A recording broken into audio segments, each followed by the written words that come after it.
Hello guys, আসসালামু আলাইকুম। সবাই কেমন আছেন? আশা করি ভালো। আলহামদুলিল্লাহ, আমিও ভালো আছি। আজকে যে বিষয়টা নিয়ে কথা বলবো সেটা হচ্ছে ফেসবুক। ফেসবুক কি আমাদের বোকা বানাচ্ছে?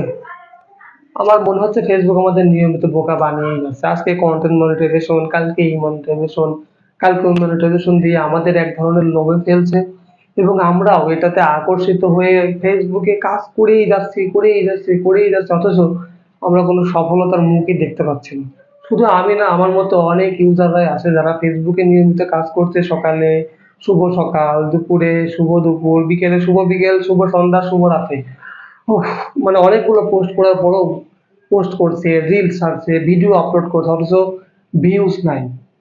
অনেকের কমেন্টই পড়ে না। অনেকের দেখা যাচ্ছে যে ৭,০০০, ১০,০০০ ফলোয়ার, ৭,০০০, ৫,০০০ ফলোয়ার নিয়ে যারা কন্টেন্ট মনিটাইজেশন পাচ্ছে, কিন্তু সেই পরিমাণে আর্নিংটা করতে পারছে না। তাহলে কি ফেসবুক কি স্ক্যাম করছে আমাদের সাথে?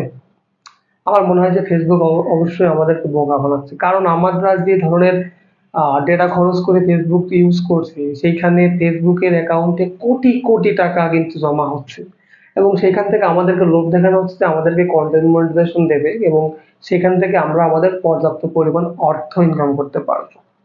এবং অনলাইন থেকে অর্থ উপার্জনের জন্য তো ফেসবুক আমাদের একটা সেরা মাধ্যম। অনেকেই কোটিপতি হয়ে যাচ্ছে ২ মাসে ৪৮ লাখ, ৪২ লাখ, ৪৩ লাখ টাকা কামাচ্ছে অনেকেই। এবং সেই একই ধারাবাহিকতায় আমরা কন্টেন্ট বানাচ্ছি। যে ধরনের কন্টেন্টই বানাই, আমার ঘরেও একজন আছে কন্টেন্ট বানায়, কন্টেন্ট ক্রিয়েটর। তো যাই হোক, আমরা সস্তা কন্টেন্ট বানাচ্ছি, যেভাবে আপলোড করছি, মানে এমন একটা অবস্থা হয়েছে যে আমেরিকার হাতে এখন বাংলাদেশের প্রতিটা কোনায় কোনায় যদি আপনি আমেরিকা যদি মনে করে যে প্রত্যেকটা ভিডিও বিশ্লেষণ করে প্রতিটা কোনায় কোনায় বাংলাদেশকে তুলে ধরবে, আমার মনে হয় না কোনো ব্যাপার। এটা খুব একটা বড় ব্যাপার হবে, কারণ কন্টেন্ট ক্রিয়েটর বাংলাদেশে এত পরিমাণ, ১৫ কোটি জনসংখ্যার ভিতরে ৩০ কোটি কন্টেন্ট ক্রিয়েটর।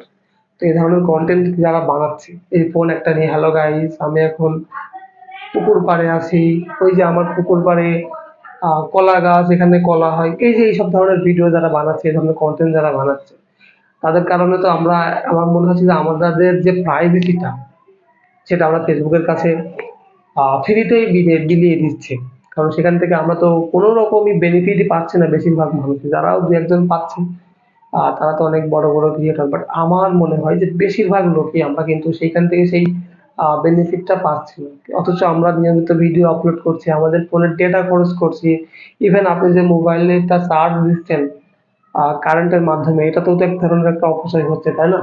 তো আমার মনে হয় যে ফেসবুকে কাজ করা সম্পূর্ণ বন্ধ করে দেন এবং হ্যাঁ, যারা ইতিমধ্যে কন্টেন্ট মনিটাইজেশন পেয়েছেন, অনেকগুলো টোলস তাদের একত্রিত হয়, মাসে গেলে $৩০, $২৫ বা $১০০ উপর যাদের ইনকাম হচ্ছে তারা কন্টিনিউ করতে পারেন। অথচ আমি সাজেশন দিব যারা নতুন আছে তারা যেন এটা থেকে দূরে চলে আসে। কারণ এখানে মনে হয় না যে বেশিরভাগ বেশিরভাগ ক্ষেত্রে দেখা যাবে যে আমাদের শুধু হতাশই করবে ফেসবুক।